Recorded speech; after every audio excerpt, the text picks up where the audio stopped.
मेहरबानी। पहला सवाल है हमारा, which of the following would be most sustainable as an objective of group guidance? जब आप ग्रुप गाइडेंस दे रहे हो, यानी ज्यादा सारे लोगों को गाइडेंस दे रहे हो, कौन सी चीजें उस वक्त जो है वो सस्टेनेबल है? एक तो दो। दो तो पहले हो गए हैं। तो क्या to facilitate the counselling process, कि काउंसलिंग प्रोसेस को फैसिलिटेट करना ये उसका ऑब्जेक्शन है। तो सप्लीमेंट कोर करिकुलम कंटेंट के वहां पे वो जो जरूरी इल्म होता है वो प्रोवाइड करना, वो है ऑब्जेक्शनेबल है। तो प्रोवाइड इंफॉर्मेशन बेसिक मोटिवेशन, ऐसी इंफॉर्मेशन जो मोटिवेशन मोटिवेट करे वो। To create people educative experience, कि उनके जो इनके जिंदगी गुजारी है बच्चों ने जो एजुकेशन के अंदर उनके तजर्बात जो है, उनके तजर्बात को इकट्ठा करना। देखिए इसका आंसर जो है ना,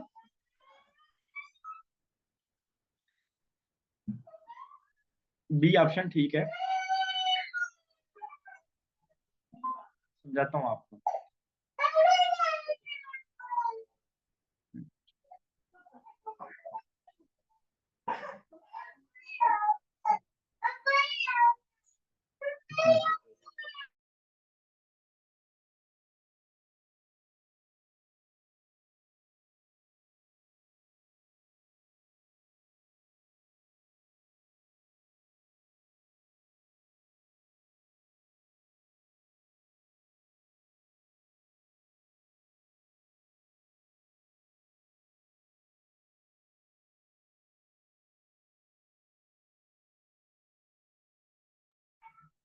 अच्छा देखिए, जब आप किसी को काउंसलिंग प्रोवाइड करें तो आप फैसिलिटेट करें, उनको मोटिवेट करें, उनकी सारी जिंदगी की जो लर्निंग एक्सपीरियंस है, एजुकेशन एक्सपीरियंस है, उनको इकट्ठा करके समझाएं, ये बातें रीजनेबल है।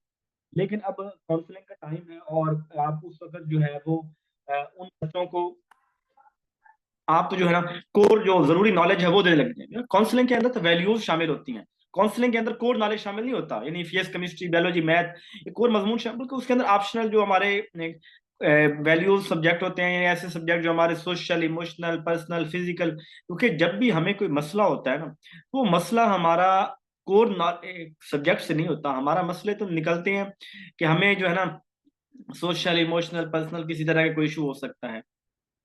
The best way to orient the difficulty to the need for the guidance program is through। कौन सा बेस्ट वे है? ओरिएंट द डिफिकल्टी, ओरिएंट होता है शुरू होना, the difficulty to the need of the guidance programme is through.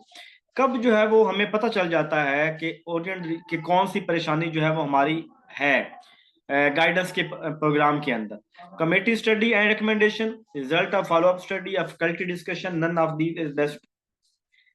देखिए जब आप ओरिएंट स्टडी कर रहे होते हैं ना, उस दौरान आपको जब डिफिकल्टी है, जब आप पै दर पै किसी मसले का हल तलाश कर रहे होते हैं, फॉलो अप लेते हैं, तो उस वक्त आपके जो पता चलता है कि इसके क्या मसले चल रहे हैं, क्या नई शुरुआत हो रही है, कहाँ इस बंदे को गाइडेंस की जरूरत है।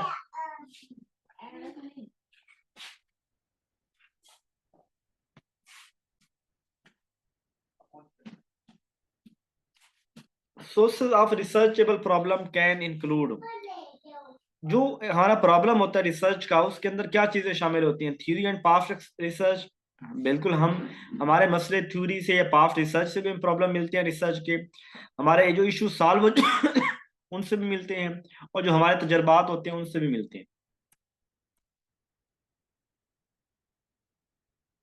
In case study research is use, case study के अंदर ना हम परपोजिव सैंपलिंग यूज कर रहे होते हैं, रैंडम या बाकी, क्योंकि हम उसके अंदर ना किसी खास इशू की गहराई में जाना चाह रहे होते हैं, तो हम जिसको सूटेबल समझते हैं कि ये बंदा हमारा मसला हल कर सकता है, तो उसके हम डाटा लेते हैं। तो केस स्टडी तो परपोजिव सैंपलिंग मोस्टली होती है। In the study of cause and effect relationship, का कॉज जो होगा वो इंडिपेंडेंट होगा और जो इफेक्ट होगा वो डिपेंडेंट वेरिएबल होगा।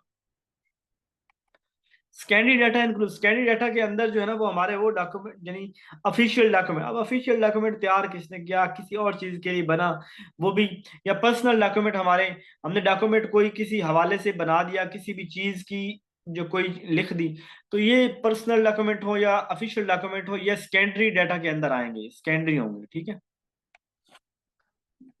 इनको मैंने अलग अलग डिफाइन कर दिया हुआ है। How well a test sample the total content area is, वो टेस्ट कौन सा होगा जो पूरे एरिया को जो है ना वो पूरे एरिया से लिया गया होगा, ठीक है।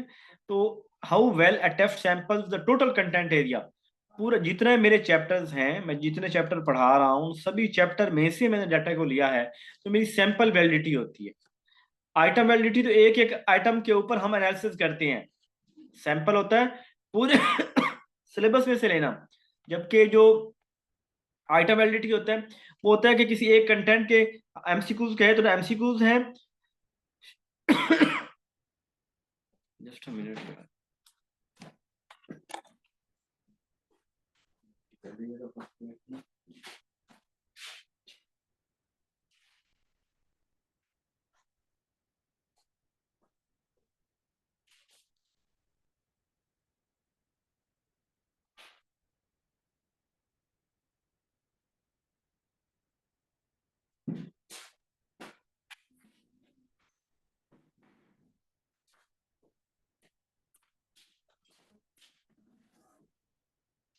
आइटम के अंदर हम ये देखते हैं कि एमसीक्यूज टाइप है या हमारा जो है दूसरा शॉर्ट क्वेश्चन क्या हमने कहे थे और कौन सी हमने पेपर के अंदर दी है।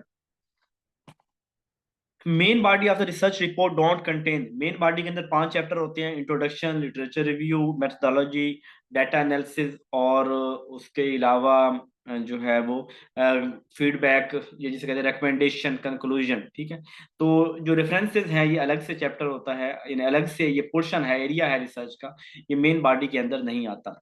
There is a great scope of personal prejudice and bias, किसके अंदर ज्यादा चांसेस हैं कि वहां पे बायसनेस होगी, क्वेश्चनियर, टेस्ट, इंटरव्यू, ऑब्जर्वेशन, तो ज्यादा बायसनेस के चांसेस इंटरव्यू के अंदर है कि हम किसी सवाल पूछते हैं, हमारे सवाल पूछने के अंदाज से या हमारी उसके साथ मोहब्बत नफरत से वो बंदा उसके जो है जवाबों को छुपा सकता है। तो इंटरव्यू को ऐसे बायस समझा जाता है कि लोग जो है वो सही बातें, सही जवाब नहीं देते, या इंटरव्यू जब लेते हैं तो उन्हें पता है कि हमारी रिकॉर्डिंग हो रही है, तो रिकॉर्डिंग जब हो रही है तो फिर वो ठीक बातें नहीं होती, क्योंकि जब क्वालिटेटिव रिसर्च में इंटरव्यू होते हैं और जब इंटरव्यू होते हैं तो वो भी उसकी रिकॉर्डिंग होती है, रिकॉर्डिंग में पता चल जाए तो वो फिर जवाब ठीक नहीं मिलते। Report should be establish to get accurate information is in, report होती है कि आपने पहले अपनी रेपो बिल्ड करनी है, क्या करना है, रेपो बिल्ड करनी है। रेपो से मुराद है कि अगले बंदे जिसके साथ आप इंटरव्यू या रिसर्च कर रहे हैं या जिससे आप डाटा ले रहे हैं, जिसका इंटरव्यू कर रहे हैं, उस बंदे से ना आपने उसके साथ अपना ताल्लुक बिल्ड करना है। तो ताल्लुक बिल्ड करने के लिए कहाँ पे, किसके अंदर होगा, रिसर्च, टेस्ट, इंटरव्यू या ऑब्जर्वेशन, कहाँ पे आपको रेपो बिल्ड करनी चाहिए, तो इंटरव्यू के अंदर आप जो है वो रेपो बिल्ड करेंगे।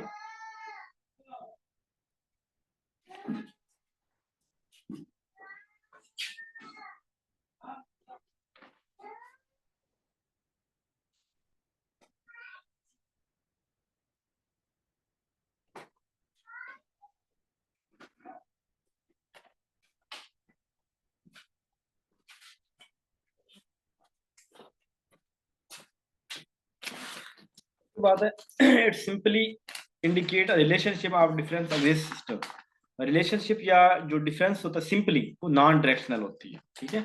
यानी जिसके अंदर तो हमारा वो होगा वो डायरेक्शन बताएगा ना, तो जहाँ पे डायरेक्शन नहीं बताएगा वो हमारा नॉन डायरेक्शनल होगा। यानी सिंपल रिलेशनशिप बताया है कि जी लड़कियां जो है ना वो ज्यादा पढ़ती हैं लड़कों से, अब मतलब कोई डायरेक्शन नहीं हमने कोई बताई, अब एक सिंपल एक बात करते हैं तो वो नॉन डायरेक्शनल जो है वो होगा।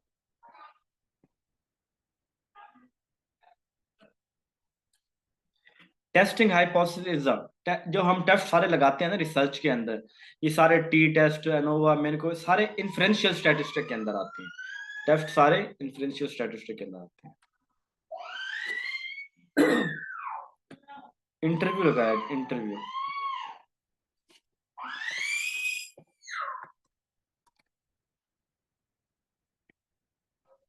which method can be applicable for collecting qualitative data, qualitative data हम आर्टिफैक्ट यानी हमारे कोई बिल्डिंग, कोई इस तरह की पुरानी पीपल, मीडिया, हर चीज से हम जो है वो डाटा जो है वो लेते हैं qualitative. Correlating between different version of a test is known as, correlate करना डिफरेंट वर्जन। अभी सवाल थोड़ा यहाँ कीवर्ड एक है डिफरेंट। जब आप रिलायबिलिटी मैंने पढ़ाई थी आपको, तो जब मैंने कहा था डिफरेंट वर्जन की बात की थी कि एक टेस्ट बनाते हैं, जो दूसरा टेस्ट है वो आपने डिफिकल्टी लेवल वही होना है लेकिन टेस्ट और होना है, ये डिफरेंट वर्जन है। तो ये अल्टरनेट फॉर्म थी, ठीक है, अल्टरनेटिव फॉर्म थी कि स्टूडेंट वही हैं, टेस्ट उतने टाइम के बाद ही ले रहे हैं, लेकिन सिर्फ ये है कि आप वो टेस्ट डिफिकल्टी लेवल और है, टेस्ट और है। तो ये अल्टरनेट फॉर्म रिलायबिलिटी होती है। Which are the following exam qualitative as, temperature, income, ये सारी क्वांटिटेटिव है। GPA, anxiety level, reading achievement, ये क्वालिटेटिव है। एंजाइटी लेवल क्या है, कितना परेशान है वो, जीपीए ये क्वालिटेटिव के अंदर काउंट होती है।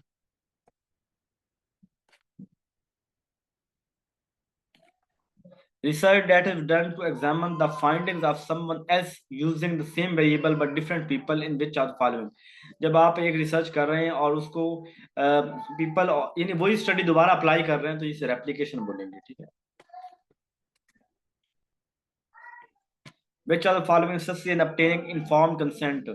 जब आप किसी से informed consent यानी इजाजत लेना, तो किस सूरत के अंदर जरूरी है कि आप इजाजत लें। Description of the statistical analysis that will be carried out, कि जब आपने रिसर्च करनी है और आपने टेस्ट लगाना है तो तब आप इजाजत लें, या आप जब डाटा ले रहे हैं तो आप अपनी रिसर्च का पर्पस बताएं, तब रिसर्च का पर्पस बता के आप किसी से इजाजत लें। रिलायबिलिटी, वैलिडिटी के टाइम या पब्लिकेशन के टाइम। तो जब भी आपने रिसर्च करनी है, किसी से डाटा लेना है, तो उसको अपना जो है वो बताएं कि मैं इस पर्पस के लिए ले रहा हूँ, उससे इजाजत लें, फिर उससे डाटा लें। Approximately what percentage score fall which 3 standard deviation of the mean is a normal distribution। हमारी नॉर्मल डिस्ट्रीब्यूशन जो होती है ना कर्व, हमने कहा था कि मैक्सिमम स्टूडेंट दरमियान में होते हैं, कुछ इधर होते हैं कुछ इधर। अब इसके अंदर ना हमारे पास 3 स्टैंडर्ड होते हैं, 1 स्टैंडर्ड, 2 स्टैंडर्ड, 3 स्टैंडर्ड। 1 स्टैंडर्ड के अंदर 68 होता है, 2 स्टैंडर्ड के अंदर 95 होता है, 3 स्टैंडर्ड के अंदर 99 होता है। अब पहले मैं इसका आपको जवाब बता देता हूँ, फिर मैं आपको समझा देता हूँ।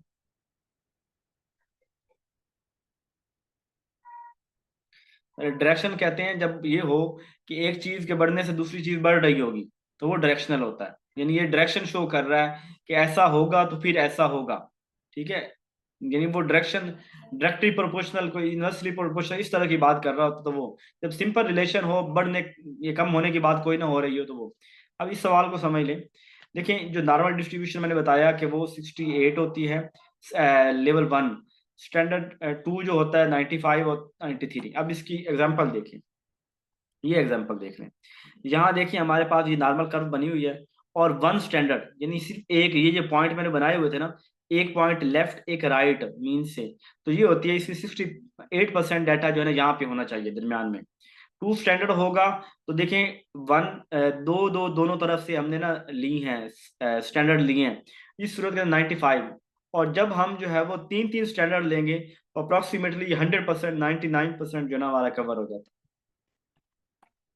Which of the following symbol represent a population parameter। Population parameter ये स्टैंडर्ड डेविएशन को ही बोलते हैं कि उसके अंदर किस पॉपुलेशन से हम डाटा ले रहे हैं, तो ये एस स्टैंडर्ड डेविएशन ही आएगा, ठीक है। ए कोई नहीं होता, आर जो है वो बोलते हैं इसको रॉ को, ठीक है, और उसके अलावा एम बोलते हैं।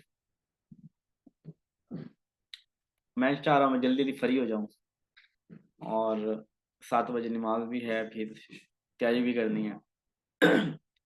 ये वाली चीज ना आपको मिलेंगी तो ये स्लाइड में ना ये वाली चीज आपको समझ आ जाएगी, ठीक है। ये नया कंसेप्ट जरूर होगा आपका स्टैंडर्ड डेविएशन वाला, नॉर्मल कर्व वाला। नॉर्मल कर्व के अंदर बताया, ये जरा पढ़ लेंगे ना तो ये चीजें आपको ना क्लियर हो जाएगी। एग्जांपल भी दी है, ये 2 स्टैंडर्ड 3 स्टैंडर्ड इसकी बात होती है। एस टी स्टैंडर्ड डेविएशन, इसकी मैंने आपको एग्जांपल रीडिंग दे दी है, इसको देख लीजिएगा। You wish to compare the mean achievement of 25 male and 32 female। 2 population हो जाए जहां पे टी टेस्ट के अंदर पॉपुलेशन 2 हो, यानी मेल है और फीमेल है, मेल से सैंपल लेते हैं फीमेल से लेते हैं, तो इस वक्त 2 सैंपल टी टेस्ट होगा, ठीक है। जहां हम हमारे पास पॉपुलेशन 1 होती है अगर, उसमें से डाटा लेते 2 सैंपल लेते, यानी एक पॉपुलेशन में से, फॉर एग्जाम्पल मैं एक मेल कॉलेज में जाता हूँ और वहां से डाटा लेता हूँ, और एक पॉपुलेशन एक है, उनमें से 2 सैंपल लेता हूँ, इधर से भी लेता हूँ इधर से भी लेता हूँ, यानी 2 क्लास से बना रही है, एक क्लास से दूसरी क्लास से, एक ही कॉलेज है, एक ही तरह की पॉपुलेशन एक ही कॉलेज की है, तो यहाँ ये 1 सैंपल टी टेस्ट होगा। जहां पॉपुलेशन 2 हो, मेल कॉलेज फीमेल का अलग अलग पॉपुलेशन है, अलग पॉपुलेशन, फिर दोनों से सैंपल लूंगा तो ये 2 सैंपल टी टेस्ट होगा। Development approval of curriculum for post graduate classes is duty of, तो पोस्ट ग्रेजुएट क्लासेस की है इसका करिकुलम कौन बनाता है? ये एचईसी बनाता है। नीचे टेक्स्ट बुक बोर्ड करिकुलम ये इंटरमीडिएट लेवल पे होता है।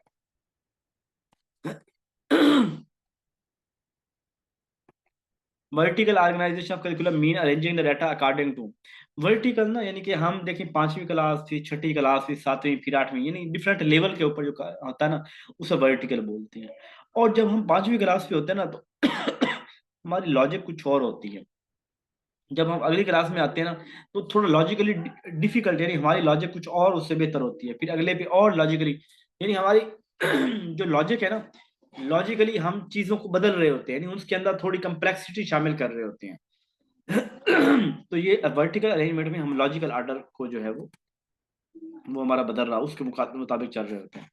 According to home curriculum is a plan of learning, curriculum is a plan of learning, ये क्या बात करता है? Curriculum is a plan of learning through pilot study we mainly ensure, जो पायलट स्टडी होती है ना इससे हम अगर, तो यहाँ पे बोथ ऑप्शन होता है तो फिर हम रिलायबिलिटी वैलिडिटी दोनों लगा लेते हैं, लेकिन अगर यहाँ पे एक ऑप्शन सिर्फ दिया हुआ है तो फिर रिलायबिलिटी इसका आंसर होगा। है ना? देखिए पायलट स्टडी क्यों करते हैं?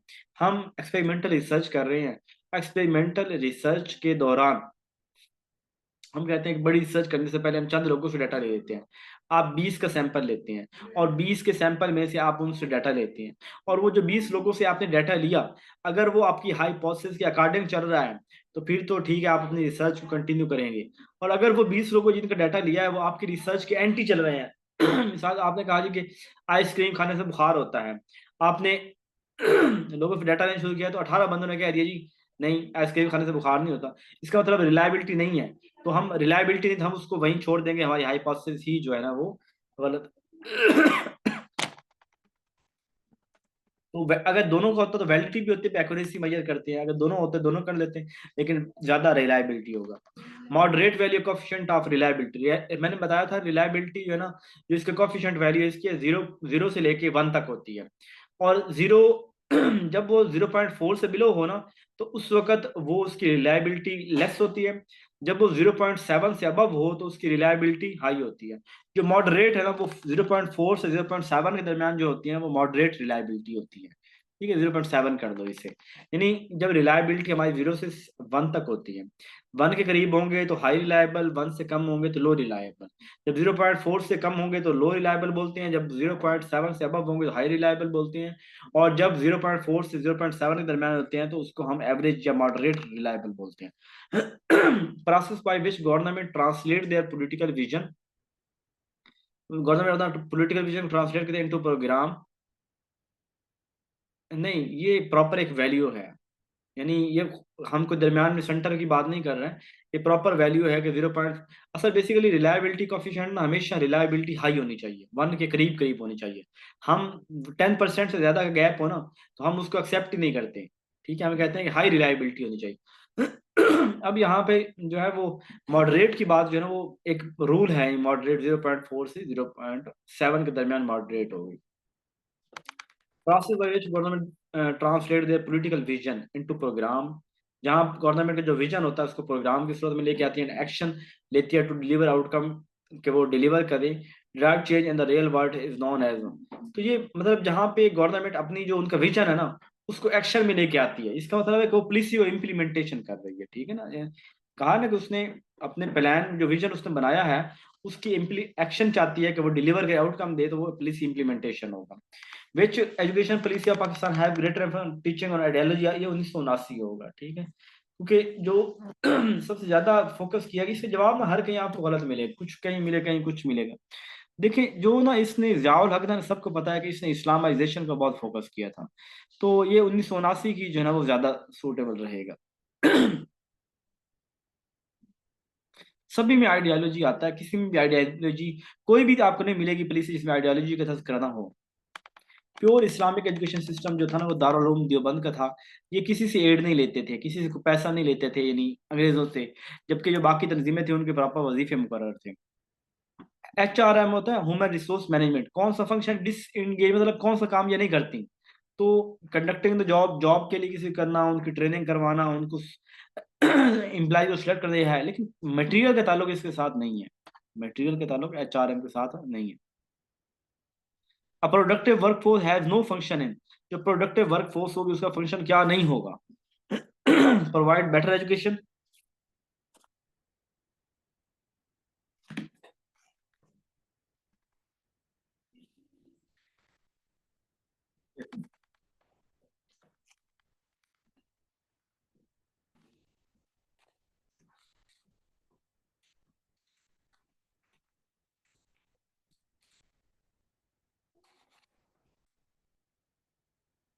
अच्छा जी, but have no function in providing better service, having clarity of responsibility, constant compensation to the employee।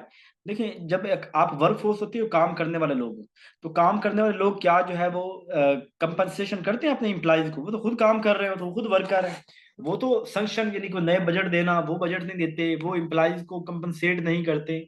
ये काम वर्क फोर्स का नहीं होता, वर्क फोर्स तो मुलाजिम होते हैं, काम करने वाले होते हैं। Effective of micro teaching training mainly depend, micro teaching training जो होती है ना, वीडियो टैप रिकॉर्डर ये भी होता है इसमें, फीडबैक फ्रॉम मैनी सोर्सेज वो भी होता है, प्रिपेयर 5 मिनट लेक्चर वो भी होता है, teaching in the actual classroom, ये जो है ना, ये इसको कहते हैं कि असल इफेक्टिवनेस तभी है जब आप एक्चुअल क्लासरूम में पढ़ाएं, कुछ अगर स्टूडेंट बैठे हों, फिर आप पढ़ाएं, फिर आप ये सारी चीजें इस्तेमाल करें, तो तब ये ज्यादा इफेक्टिव होगी। Teacher efficiency will increase more if he, teacher की एफिशिएंसी बढ़ेगी given an opportunity to practise what he learn, कि अगर उसे टीचर को मौका मिले जो उसने सीखा है वो उसको जो है वो अप्लाई कर सके, उसको प्रैक्टिस में लेके आ सके। Head master consider for leave, head master होता है नॉन वेकेशन डिपार्टमेंट होता है, यानी ये इनको गर्मी की छुट्टियां, वेकेशन डिपार्टमेंट जिनको गर्मी की छुट्टियां होती हैं, हेड मास्टर जो है नॉन वेकेशन में आता है कि इसको गर्मी की छुट्टियों में भी इसने निजाम को देखना होता है, चाहे बच्चों को नहीं पढ़ाना।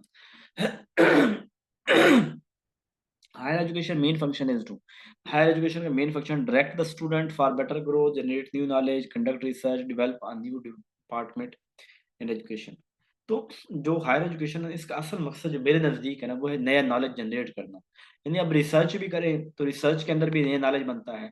हायर एजुकेशन रिसर्चेस करवाता है, इदारों को स्टैब्लिश करके उनका बेसिक आर्टिकल लिखवाना, ये सारा तो उनका काम होता है कि नया नॉलेज क्रिएट किया जाए, कोई तरक्की की जाए।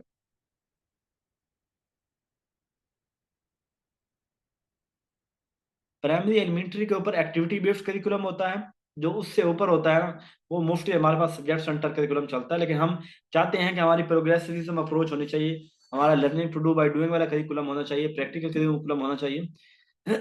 लेकिन उसके ऊपर जो है वो यानी एम्फसाइज करते हैं हम कि 8वीं तक जो है ना वो एक्टिविटी बेस्ड करिकुलम होना चाहिए।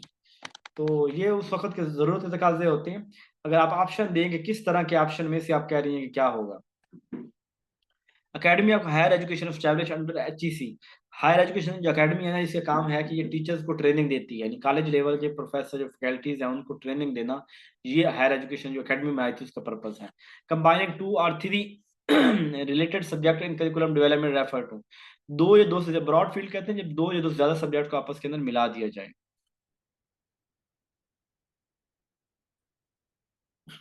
देखिए टीचर सेंटर करिकुलम तो कहीं पे भी रेकमेंड नहीं किया जाता, हम जो है ना वो इसको चाइल्ड सेंटर करिकुलम बोलते हैं और बड़ों के लिए लर्नर सेंटर करिकुलम बोलते हैं। जो स्टूडेंट सेंटर है, एक्टिविटी सेंटर है, इसमें कुछ ना कोई फर्क होगा। जो एक्टिविटी सेंटर है इसके अंदर टीचर्स का फोकस होगा कि वो मैक्सिमम एक्टिविटीज करवाए बच्चों को और उनके जरिए लर्न करवाए। स्टूडेंट सेंटर ये होगा कि बच्चे अपनी मर्जी से डिसाइड करेंगे वो किस तरह लर्न करना चाहते हैं। In Pakistan the guidance was introduced, Pakistan के अंदर गाइडेंस कब इंट्रोड्यूस करवाई गई? ये आई थिंक 1959 कर लें, गाइडेंस की भी हर कहीं बात होती है, 1959 इसे कर लें। Projector by which diagram of picture can be shown on the screen directly book is called, नहीं जब आप बोलते हो ना छोटे सी मोबाइल की छोटी स्क्रीन है तो आगे एक शीशा रखते हैं तो वो बड़ी स्क्रीन बन जाती है, तो एक बुक है उसका जो है ना वो आप उसको बड़ा हो जाती है, तो इसको ना ओवरहेड प्रोजेक्टर बोलते हैं, किसी चीज को बड़ा करना, जूम करना, ये ओवरहेड प्रोजेक्टर होता है। It if leader is engage in proper maintenance of school record, अगर जो है लीडर वो उसको रिकॉर्ड को मैनेज करने की कोशिश कर रहा है, तो क्या काम कर रहा है वो, कौन सा से एडमिनिस्ट्रेटिव फंक्शन अदा कर रहा है। जो एडमिनिस्ट्रेशन का काम होता है, चीजों को मैनेज करना, रिकॉर्ड को देखना, वो काम जो है वो ये कर रहा होता है leader. Theories in which effort have been made to identify the personal qualities of an effective leader are known as theories of theories in which efforts have been made to identify the personal qualities of an effective अच्छे leader की जो trades की बात होती है, trade हमने वो एक थ्योरी पढ़ाई थी ना, ट्रेड थ्योरी, उसके अंदर हमने बात की थी कि हम डिफरेंट ट्रेड लीडर्स के अंदर कुछ चंद ट्रेड्स है, अगर किसी के अंदर पाई जाए तो वो लीडर होता है। The process which does not solve the problem but help in solving, वो मसला तो सॉल्व नहीं करता लेकिन मदद करता है सॉल्व करने के अंदर, वो काउंसलिंग होती है। The solid foundation for variable knowledge is built from the research. The solid foundation for variable knowledge is built from the research. तो जो सॉलिड फाउंडेशन होती है ना, ये बेसिक होगी, यानी बुनियादें जो है ना वो इन थ्योरीज जहाँ बिल्ट होनी है, फाउंडेशन बननी, वो बेसिक के अंदर बनेगी। बिल्ट होना यानी बेसिक फाउंडेशन, इसकी फंडामेंटल थ्योरी भी इसको बोलते हैं, प्योर भी रिसर्च भी बोलते हैं। इसके अंदर हम बेसिक ये थ्योरीज बना रहे होते हैं। Which one of the following is the nearest part of the objective, objective के नजदीक कौन सी बात है यहाँ पे? Knowledge to be understood, application to be felt, action और behaviour to be performance, awareness of the theme to be. जो हमारा ऑब्जेक्टिव के नियरेस्ट बात है ना, वो ऑब्जेक्टिव का मकसद क्या होता है? कुछ अचीव करना, यानी वो चीज जो हमारी, हम क्या हासिल करना चाहते हैं। तो एक्शन और बिहेवियर, यानी वो एक्शन या बिहेवियर, वो जो हमने परफॉर्मेंस दिखानी है, जो परफॉर्मेंस दिखाना जरूरी है, इस चीज का ताल्लुक यानी ऑब्जेक्टिव के रिलेटेड है, ये वाली चीज ज्यादा ऑब्जेक्टिव के रिलेटेड है। While constructing multiple choice atom, one should be certain about that each atom is, जब आप मल्टीपल चॉइस एटम जो है वो बना रहे हो, तो आपको क्या चीज मद्देनजर रखनी चाहिए कि सिंपल होना चाहिए, डिफिकल्ट होना चाहिए, थॉट प्रोवोकिंग होनी चाहिए, इंडिपेंडेंट होना चाहिए। अब मुख्तलिफ किताबों वालों ने थॉट प्रोवोकिंग लगाया हुआ है। मेरा इसके अंदर नजरिया जो है वो कुछ किताबों से, कुछ जगह से मुझे ये भी मिला है कि इसका इंडिपेंडेंट होना चाहिए। जहां से मैंने लिया वहां थॉट प्रोवोकिंग ही लिखा हुआ था। इंडिपेंडेंट यानी एमसीक्यूज अगर आप एक रिदम्स के साथ ले रहे हैं ना, कि एक टॉपिक उससे अगले, फिर उससे अगले, फिर उससे अगले, इससे भी उनको हिंट मिल रहा होता है। मतलब हम अगर ना उनको इंडिपेंडेंट ऐसा एमसीक्यूज हो कि ठीक है मैं सी लगा देता हूँ, लेकिन मेरे नज़दीक जो है ना इसको इंडिपेंडेंट होना भी एमसीक्यूज का ज़रूरी है। बाकी थॉट प्रोवोकिंग ज़्यादा अच्छा लग रहा है सुनने में भी, लफ्ज़ के हर जो है ना वो सोचने में मजबूर करे, जो है ना वो पढ़ने वाले को एमसीक्यू जो है।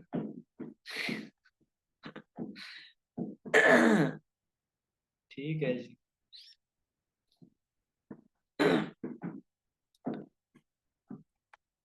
मैडम वकार आप हमेशा कहना सर जी आप ठीक कह रहे हैं।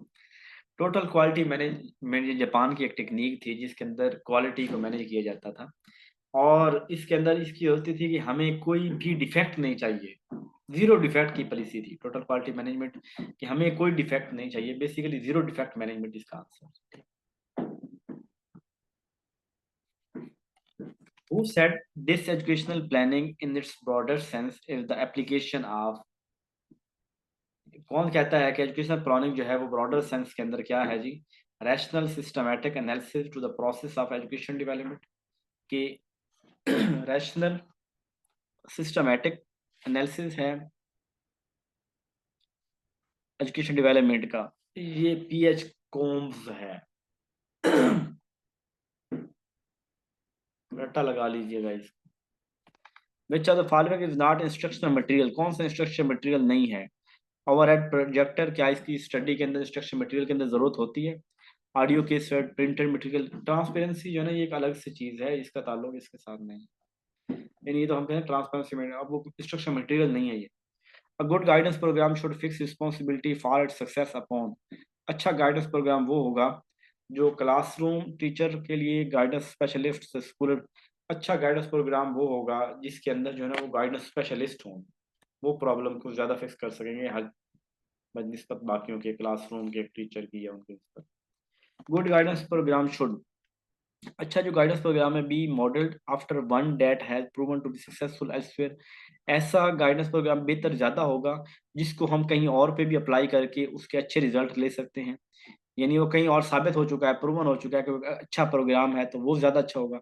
B unified around the needs of teacher, जो टीचर और गाइडेंस काउंसलर के लिए ठीक हो। असाइन डेफिनेट ड्यूटीज एंड जहाँ पे ड्यूटी असाइन की जाए, लाइन रिलेशनशिप बिटवीन गाइडेंस। पहले वाला है ऐसा गाइडेंस प्रोग्राम ज़्यादा अच्छा होगा जो मुख्तलिफ जगह पे अप्लाई करके वहाँ पे अच्छे रिजल्ट दे चुका हो, और वही प्रोग्राम अगर हम भी करें तो हम भी अच्छे रिजल्ट लेंगे। A service most neglected in school, school guidance में कौन सी सर्विस निगलेक्ट होती है? स्कूल में क्या इंटरव्यू नहीं होते, प्लेसमेंट स्कूल में नहीं होती, कम्युनिटी सर्वे नहीं होती, ग्रुप गाइडेंस नहीं होती। जब हम बहुत सारे लोगों को इकट्ठी गाइडेंस दे रहे होते ग्रुप गाइडेंस के अंदर आएगी। कम्युनिटी सर्वे भी हम करवाते हैं यूपी इस तरह। प्लेसमेंट, इंटरव्यू हम जो है ना वो कम करवाते हैं गाइडेंस में, लोगों से पूछें उनके, यानी हम तो सिर्फ गाइड उनको बता देते हैं लेकिन अगले बंदे की सुनते कोई नहीं है। Teacher professionalism may be assessed in terms of all of the following commitment except। Teacher की प्रोफेशनलिज्म जो है ना वो कैसे असेस की जा सकती है? Commitment to the profession and student, कि वो टीचर जो है वो प्रोफेशन और स्टूडेंट के साथ कमिटमेंट होगी उसकी। Commitment to the colleagues and employer, उसकी जो है वो अपने कुलीग और एम्प्लॉयर के साथ कमिटमेंट होगी। Commitment to the religious, professional student ज़्यादा बेहतर रहेगा। यानी टीचर प्रोफेशनलिज्म में be assessed in terms of all the following commitment except. अच्छा किसके एक्सेप्ट की बात कर रहा है, सॉरी। टीचर प्रोफेशनलिज्म में be assessed in terms of all of the following, कि वहां पे नजर आती है, असेस की जा सकती है, लेकिन कहाँ पे नहीं की जा सकती?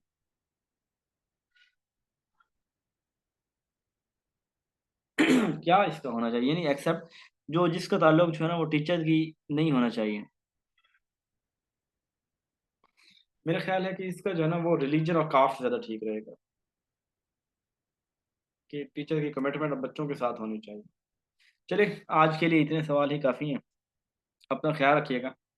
कल इंशाअल्लाह, कल भी शादी है, टोबा जाना है, शाम को भी कहीं जाना है, तो कल की क्लास 50-50 होगी। ज़्यादा चांसेस हैं कि कल मैंने अवेलेबल कोई नहीं होना। ठीक है जी, अपना ख्याल रखिए।